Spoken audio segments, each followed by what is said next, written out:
죄송합니다. 자, 1절부터 다시 한번 읽겠습니다. 시작. 무리가 몰려와서 하나님의 말씀을 들을새 예수는 게네사렛 호숫가에 서서 호숫가에 배 두 척이 있는 것을 보시니 어부들은 배에서 나와서 그물을 씻는지라. 예수께서 한 배에 오르시니 그 배는 시몬의 배라. 육지에서 조금 떼기를 청하시고 앉으사 배에서 무리를 가르치시더니 말씀을 마치시고 시몬에게 이르시되 깊은 데로 가서 그물을 내려 고기를 잡으라.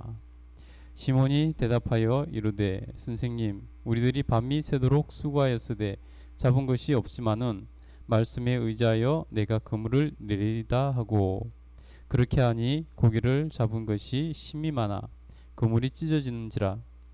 이에 다른 배에 있는 동무들에게 손짓하여 와서 도와달라 하니 그들이 와서 두 배에 채움에 잠기게 되었더라.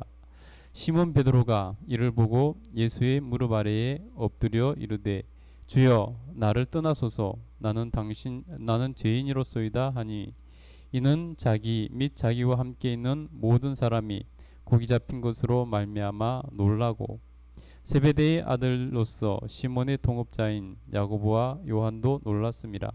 예수께서 시몬에게 이르시되 무서워하지 말라, 이제후로는 내가 사람을 취하리라 하시니, 그들이 배들을 육지에 대고 모든 것을 버려두고 예수를 따르니라. 아멘. 오늘도 하나님 앞에 예배하시는 여러분, 우리 주님께서 베풀어 주시는 놀라운 은혜가 함께 하시기를 간절히 축복합니다. 오늘 누가복음 5장 1절부터 11절 말씀인데요. 우리 제목 한번 같이 읽겠습니다. 시작. 죄를 깨닫는 은혜. 죄를 깨닫는 은혜.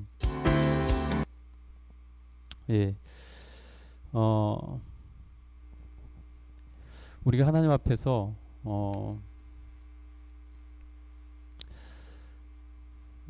죄를 깨닫는 것이 얼마나 중요한가 하는 것을 우리가 간과해서는 안 됩니다. 죄를 깨닫는 것, 그것이 우리 삶에 있어서 얼마나 중요한지 모릅니다. 예수님의 십자가 사건은 죄인들을 위한 사건이었습니다. 죄인들을 위해서 하나님께서 독생자 예수 그리스도를 이 땅에 보내주셨고, 또 죄인들을 위해서 그 예수님을 십자가에 못 박아 죽이셨다는 것입니다. 바로 우리의 죄 때문에 그렇게 하셨다는 것입니다. 그래서 이 죄에 대해서 깨닫는 것과 깨닫지 못하는 것은 천지차이입니다.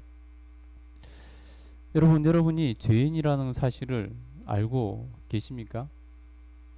물론 그리스도인이라면 안다고 말을 하겠죠. 그렇다면 질문을 좀 바꿔볼까요? 여러분이 죄인이라고 알고 있을 뿐만 아니라 그것을 진심으로 인정하고 그것에 대한 깊은 통찰과 대책을 가지고 있습니까? 사람들은 죄인 되는 것을 싫어합니다. 좋아할 자가 없죠. 누군가 나에게 너는 죄인이야 그러면은 좋아할 리가 없잖아요. 그래서 사람들은 죄인인 것을 거부하기를 좋아합니다. 죄인인 것을 인정하지 않으려고 합니다. 왜냐하면 불쾌하고 죄인이라고 하면은 반드시 지불해야 될 대가가 생각나기 때문입니다. 우리가 이 세상에서 죄인이라 그러면은 재판을 받고 감옥에 가든지, 잘못하면은 가장 큰 형벌인 사형을 당하기까지 해야 된다는 것입니다. 그러니 누가 죄를 인정하고 싶고 죄인이란 사실을 받아들이고 싶겠습니까? 그래서 전도를 할 때 당신은 죄인입니다 말을 하면은 다 불쾌해하는 거죠. 그러나 우리는 인정해야 됩니다. 나는 죄인이라는 사실을 인정해야 됩니다. 그래야 그 다음으로 넘어갈 수 있습니다. 죄인인 것을 인정하지 않으면 어떤 문제가 생기냐면은, 죄인인 것을 인정하지 않으면은 바로 자기의 죄를 도와줄 예수님의 필요를 느끼지 못한다는 것입니다. 우리가 예수님을 구주로 영접하고 예수님을 나의 메시아로 인정하기 위해서는 그 첫 단계가 바로 내가 죄인인 것을 인정하는 것입니다. 그렇지 않으면은 예수님이 필요가 없고 나의 구원자 되는 메시아가 필요가 없다는 것입니다.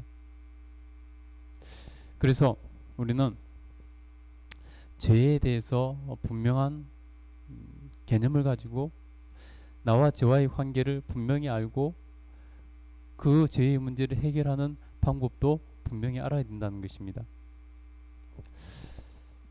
우리가 잘 알고 있는 다윗 왕을 아실 겁니다. 다윗 왕은 정말로 위대한 믿음의 사람입니다. 그런데요, 그 다윗조차도 큰 죄를 짓는 것을 볼 수 있습니다. 사람이 가진 것이 많고 지위가 높고 권력이 크면 클수록 그 짓는 죄의 스케일도 커지는 것 같습니다. 왜냐하면 쉽게 그것을 자기 마음대로 할 수 있기 때문입니다. 다윗은 참 죄를 많이 짓지 않는 사람인데 그의 인생에서 가장 큰 죄라고 할 수 있는 밧세바와 간음한 사건입니다. 백성들이 군사들이 다 전쟁터에 나가고 궁전에 남아서 뜰을 거니다가 지붕 위를 거닐다가 성 옆에 있는 한 집에서 한 여인이 목욕하는 장면을 봤습니다. 그리고 다윗은 그 여인을 품고 싶은 욕심이 생겼습니다. 그래서 그 여인을 데려오라고 합니다. 그리고 그와 동침합니다. 여러분, 왕이라서 너무나 쉽게 자기 뜻대로 죄를 지은 것이죠. 그런데 한동안 다윗은 그 죄를 인정하지 않으려고 했습니다. 다윗은 그 일로 인해서 그 여인이 임신했다는 소식을 들었습니다. 얼마나 왕으로서 창피한 일이고 얼마나 면목이 서지 않는 일이겠습니까? 그래서 다윗은 그 여인의 남편을 우리아를 전쟁터 맨 앞에 세워서 죽을 환경을 만들어서 전쟁하게 합니다. 그리고 다윗의 욕심 따라서 계획을 따라서 그녀의 남편 우리아는 전사하고 마는 것을 볼 수 있습니다. 살인을 교사한 거죠. 그런데도 다윗은 그 죄를 죄로 인정하지 않으려고 합니다. 회피합니다. 자기 손으로 죽이지 않았기 때문에 그랬을까요? 그러나 누가 봐도 다윗의 죄를 인정하지 않을 수 없을 것입니다. 다윗이 그렇게 그리고 결국 밧세바를 아내로 맞이합니다. 다윗은 그렇게 죄가 드러나지 않고 끝나는 것 같았습니다. 자기도 죄를 인정하지 않고 이제 죄에서 벗어났다고 생각했을 것입니다. 아니, 애초에 자기가 죄를 지었다고 생각하지 않을 수도 있습니다. 세월이 흘렀습니다. 하나님께서 기다렸지만은 다윗이 그 죄를 자복하지 않았습니다. 회개하지 않았습니다. 그래서 나단 선지자를 보내서 다윗에게 마지막 기회를 주십니다. 나단 선지자가 하나님의 명령을 받고 다윗을 찾아가서 한 가지 비유로 다윗에게 말합니다. 왕이시여, 소와 양이 많은 한 부자가 있는데 그에게 귀한 손님이 왔습니다. 그런데 손님 대접을 하려다 보니까 자기 소와 양을 잡아서 주는 게 아까웠습니다. 그래서 자기 이웃에 있는 양이 한 마리밖에 없는 그 사람의 양을 빼앗아서 그것을 잡아서 귀한 손님을 대접했습니다. 왕이시여, 이거 어떻게 하면 좋겠습니까? 다윗은 그 소리를 듣고 불같이 화를 냅니다. 그리고 자기가 그 악한 부자를 죽여버리겠다고 말을 합니다. 혈기를 부릴 때 나단 선지자가 한마디 합니다. 그 사람이 바로 당신입니다. 하나님께서 저에게 이루셔서 지금 당신에게 와서 하나님의 뜻을 전하는 것입니다. 그러자 다윗은 그제서야 죄를 인정하고 자복하고 하나님 앞에 무릎을 꿇고 눈물로써 회개하는 것을 볼 수 있습니다. 이렇게 믿음이 좋은 사람도 죄를 인정하기 싫어하는 것입니다. 이렇게 믿음이 좋은 사람도 자기가 죄인인 것이 드러나는 것을 좋아하지 않는다는 것입니다.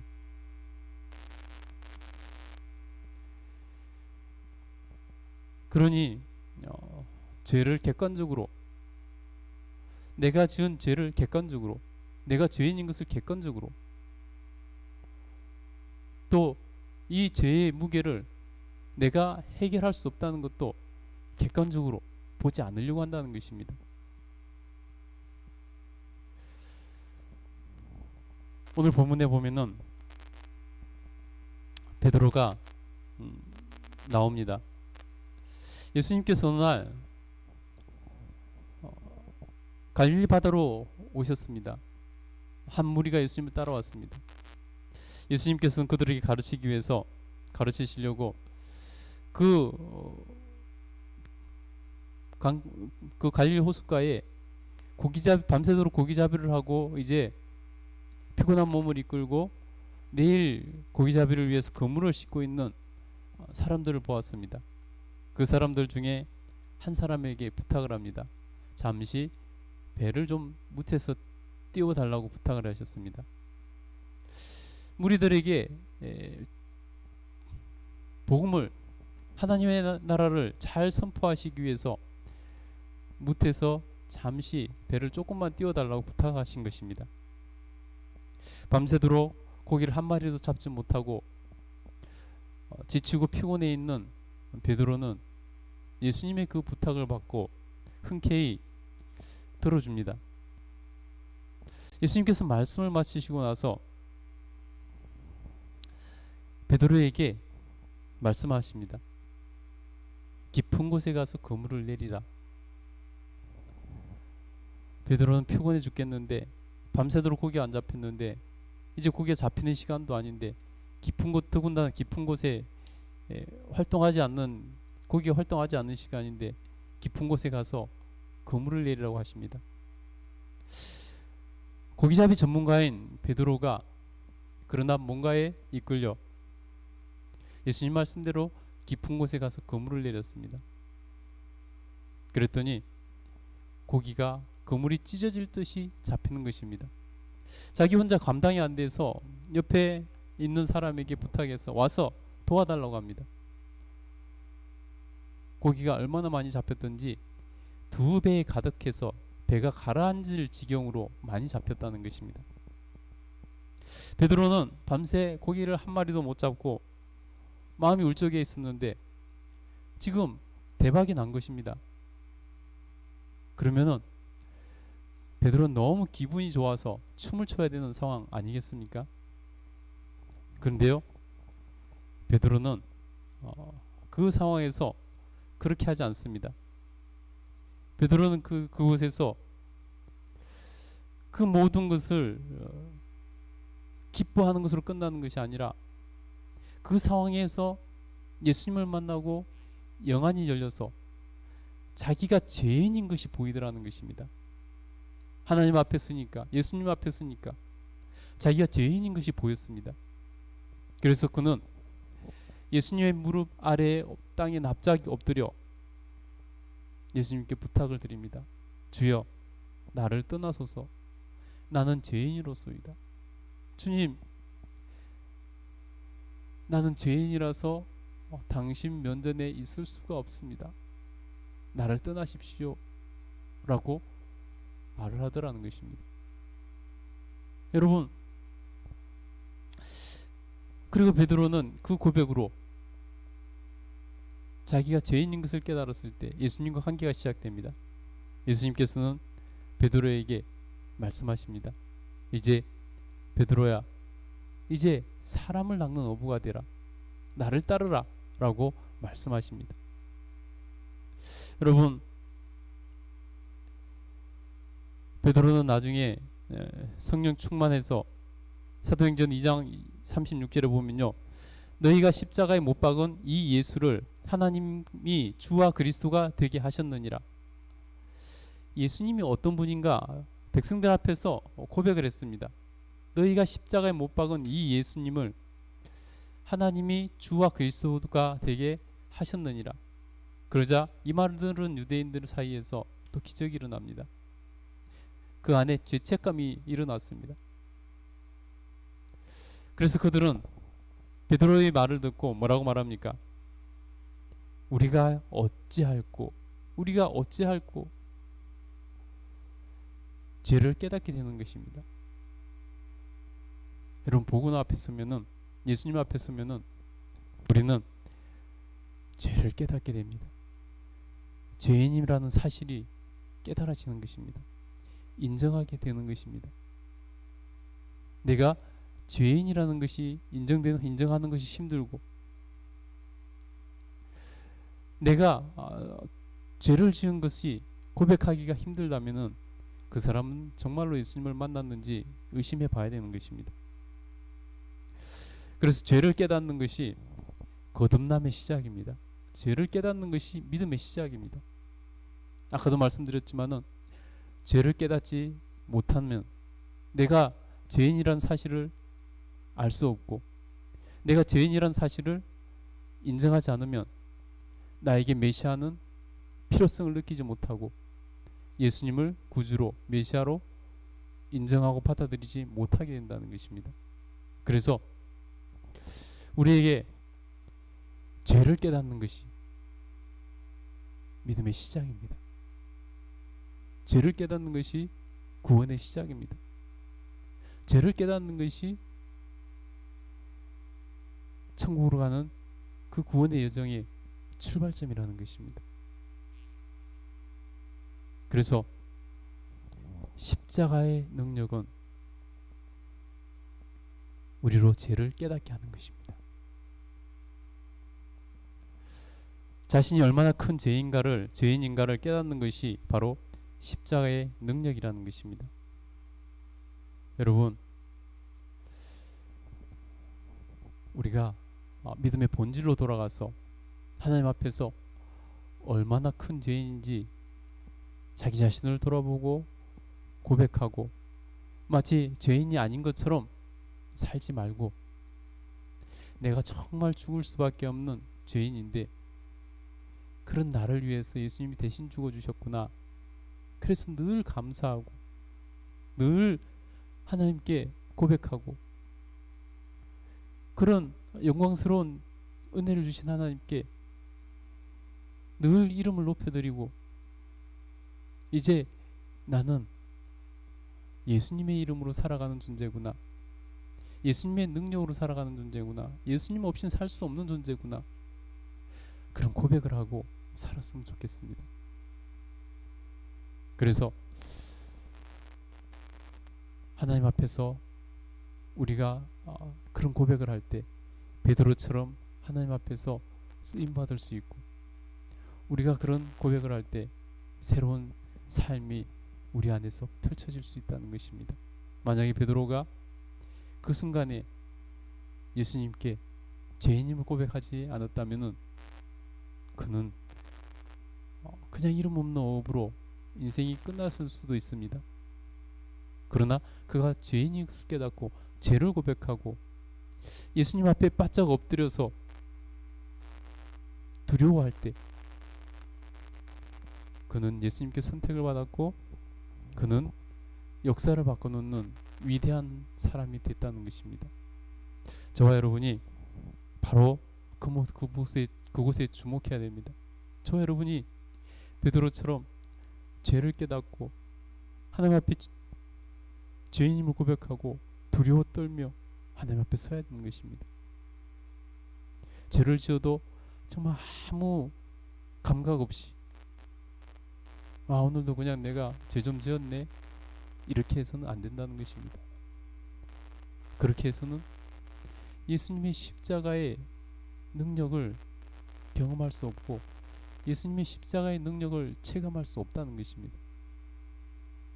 내가 진정으로 회개할 때 예수님께서 씻어주시고 용서해주시지만은 죄에 대해서는 민감하고 죄에 대해서는 한없이 경계하는 그런 모습이 우리 안에 있어야 된다는 것입니다. 저와 여러분이 참으로 죄에 대해서 민감하게 반응하고 죄를 짓는 것을 두려워하고 하나님 앞에서 정말 죄 용서해 주시는 은혜, 이런 나 같은 죄인 구해 주신, 그래서 구하시기 위해서 십자가 지신, 죽어 주신 예수님의 그 사랑 감사하며 이제 내가 하나님 앞에서 베드로처럼 달라지는 인생, 새로운 인생, 가치 있는 인생 살 수 있게 해달라고 기도했으면 좋겠습니다. 베드로도 우리와 똑같은 사람이고, 아니 어찌 보면은 우리보다 보잘것없는 사람이었습니다. 그러나 하나님 앞에서 죄에 민감하게 예수님을 배웠을 때, 자기가 죄인인 것을 깨닫고 고백했을 때 그 삶은 변했던 것처럼 우리도 하나님 앞에 진심으로 자기를 돌아보며 죄인인 것을 고백하고 날마다 하나님 앞에서 새로워지려 노력한다면 하나님께서는 우리를 통해서 베드로에게 역사하셨던 것처럼 우리 통해서 역사하시고 은혜 베풀어 주실 것입니다. 그런 은혜와 은혜가 저와 여러분에게 있기를 간절히 축복합니다. 기도하겠습니다. 거룩하신 하나님, 우리 하나님께서 은혜락하여 주셔서 오늘 십자가의 놀라우신 은혜가 우리의 삶을 변화시키고 우리 생명을 살리셨다는 것을 깨닫게 하셨습니다. 그냥 죄에 대해서 무감각해져 버리고 죄인이라는 사실을 잊고 살아갔다면 그것이 큰 죄라는 것을 오늘 다시 깨닫습니다. 하나님, 베드로처럼 죄에 민감해질 때 우리는 하나님께 쓰임받고 우리는 하나님 앞에서 새롭게 역사하신 하나님의 은혜를 맛보게 될 줄 믿습니다. 베드로처럼 새로운 인생을 살게 될 줄 믿습니다. 하나님, 우리에게 그런 은혜를 허락하여 주시옵소서. 십자가의 능력을 오늘도 경험하며 살아갈 수 있도록 도와주시옵소서. 감사드립니다. 예수님 이름으로 기도드립니다. 아멘. 이 시간에 우리 같이 잠깐 기도하겠습니다. 한 15분 정도 오늘 수요일이니까 하나님 앞에 오늘 말씀을 생각하면서 또 평소에 가지고 있는 기도 제목으로 한 15분 정도만 같이 기도하고 제가 축도록 예배를 마치도록 하겠습니다. 같이 기도하겠습니다. 거룩하신 하나님께서 은혜락하여 주시고 오늘 깨닫게 하셨습니다. 하나님께서 도우시고 은혜락하여 주셔서 우리가 하나님 앞에 진정으로 죄를 깨닫고 내가 죄인이라는 사실을 인정하고 죄에 대해 한없이 민감해지며 하나님 앞에서 죄를 짓지 않고 이제 새로워지는 그러한 삶을 살게 하여 주시옵소서. 아버지께서 도우시고 은혜락하여 주시옵소서. 이 시간 성도들이 하나님 앞에 기도드립니다. 하나님, 여러가지 하나님 앞에 알려드리는 기도를 기억하여 주시고 들어주시며 하나님 응답하여 주시옵소서. 지혜를 주시고 나갈 바를 알게 하여 주시고 우리 하나님께서 은혜락하여 주셔서 승리하는 그러한 삶을 살 수 있도록 도와주시옵소서. 무엇보다도 하나님 앞에서 그리스도의 정체성을 가지고 살며 정체성을 지키며 살아갈 수 있도록 도와주시옵소서. 우리 하나님 은혜 주시니 감사합니다. 하나님 역사하여 주시옵소서.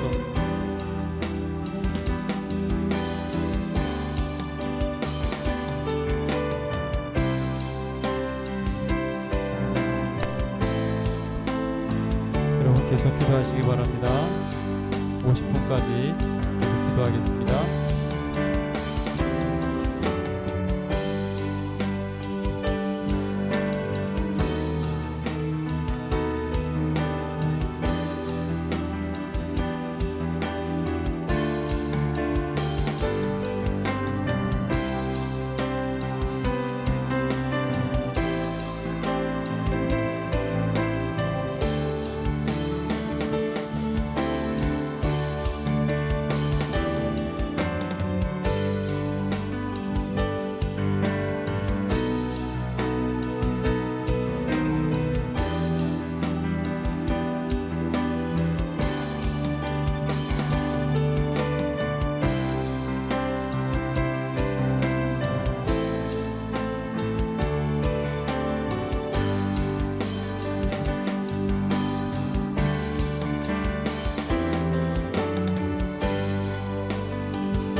거룩하신 하나님, 오늘도 주님 앞에 예배하며 주님 앞에 영광 돌려드리게 하시니 감사합니다.